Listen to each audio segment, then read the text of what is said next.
Mic को नीचे करो, नीचे करो इसको।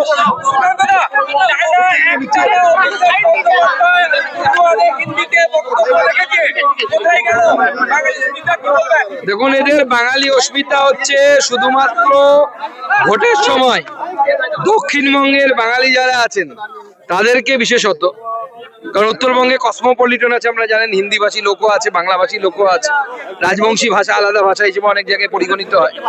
তো স্বাভাবিকভাবে দক্ষিণবঙ্গের লোকেদেরকে বোকা বানানোর জন্য এরা বাঙালি অস্মিতার কথা বলে আর হিন্দি আগ্রাসনের কথা বলে। আজকে যারা ক্যাংলা পক্ষ বাংলা পক্ষ কি সব করে তাদের কাছে আমি প্রশ্ন করতে চাই যে আজকে অভিষেক বন্দ্যোপাধ্যায় হিন্দিতে ভাষণ দিলেন কেন? ভোট বড় বালায়, ভোট পাবেন না জানেন, সেই জন্য ওখানে গিয়ে হিন্দিতে ভাষণ দিলেন।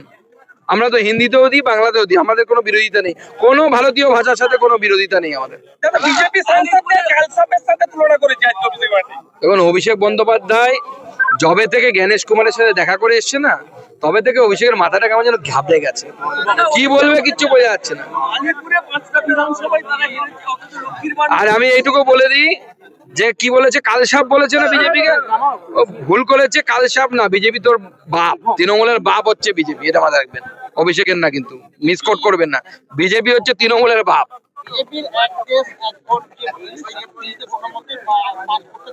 ওর জমিদারি নাকি? অভিষেক বন্দ্যোপাধ্যায়ের জমিদারি নাকি? আরে গোটা দেশে যতগুলো রাজ্য আছে, রাজ্য এবং কেন্দ্রশাসিত মিলে 36খানা, তার মধ্যে যেখানে যেখানে রাজ্যের বিধানসভা আছে সেখানকার মুখ্যমন্ত্রীরা ঠিক করবে। পশ্চিমবঙ্গের মুখ্যমন্ত্রী বিরোধিতা করার করবে। আর এক দেশ এক ভোট হলে আপনার কি হবে? এই যে বাচ্চাগুলো স্কুলে যায়, সরকারি স্কুলে যায়, বিধানসভা ভোটের সময় এদের স্কুল নষ্ট হয়, স্কুলের দিন নষ্ট হয়, মাস্টারমশাইদেরকে ভোটের ডিউটি, ভোটের ট্রেনিং যেতে হয়, ক্লাস হয় না। লোকসভার সময়, ভোটের সময় এদের ক্লাস বন্ধ থাকে। একসাথে ভোট হলে একবার ক্লাস নষ্ট হবে, দুবার হবে না। দুবার ভোট হলে যে পরিমাণ টাকা খরচ হয়, একবার ভোট হলে তার থেকে কম টাকা খরচ হবে দেশের। নির্বাচন কমিশনকে তো কেন্দ্রীয় সরকারকে টাকা দিতে হয় ভোট করানোর জন্য। অর্থাৎ যার ক্ষেত্রে যেটা করলে দেশের ভালো হবে সেইটার বিরোধিতা তৃণমূল করবেন, এটা হতে পারে? তৃণমূলকে মানাবে না, তো জামাতের দালালি করে ওরা।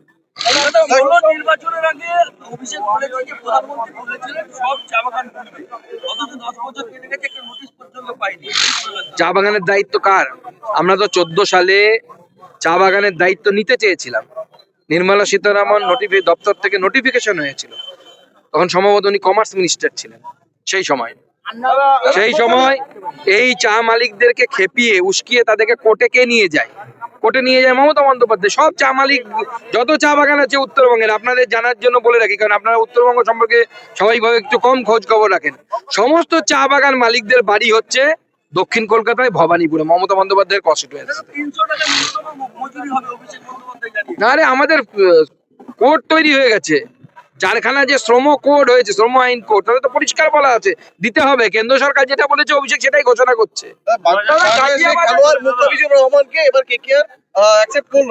ভালো করেছে, দেশের মানুষ, বাংলার মানুষ সেটা চাইছিল। কেন আনবে? যে বাংলাদেশে একের পর এক দীপু চন্দ্র দাস থেকে শুরু করে আজকে খোকন চন্দ্র দাস জ্যান্ত পুড়িয়ে মারা হচ্ছে হিন্দুদেরকে, সেই দেশের খেলোয়াড় আমরা এই মাটিতে খেলতে দেবো না। দাদা গাজিয়াবাদে দাদা একটা ভিডিও ভাইরাল হয়েছে, সেখানে গাজিয়াবাদে, আরে ওগুলো ফেক ভিডিও, ফেক।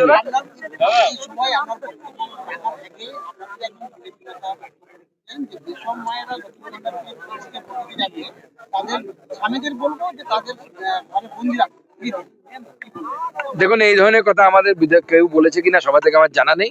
প্রথম কথা হচ্ছে, আমরা স্পষ্ট করেছি আমাদের বিজেপির সরকার এলেও লক্ষ্মীর ভান্ডার থাকবে, তার নাম হয়তো অন্নপূর্ণা ভান্ডার বা অন্য কিছু হতে পারে, সেটা আমরা ঠিক করব। কিন্তু এটা ঠিক আছে যে তৃণমূল যে টাকার প্রতিশ্রুতি দেবে তার থেকে বেশি টাকা আমরা লক্ষ্মীর ভান্ডারে দেব, তার সাথে তাদের স্বামীদের কর্মসংস্থানের ব্যবস্থাও এখানে করব।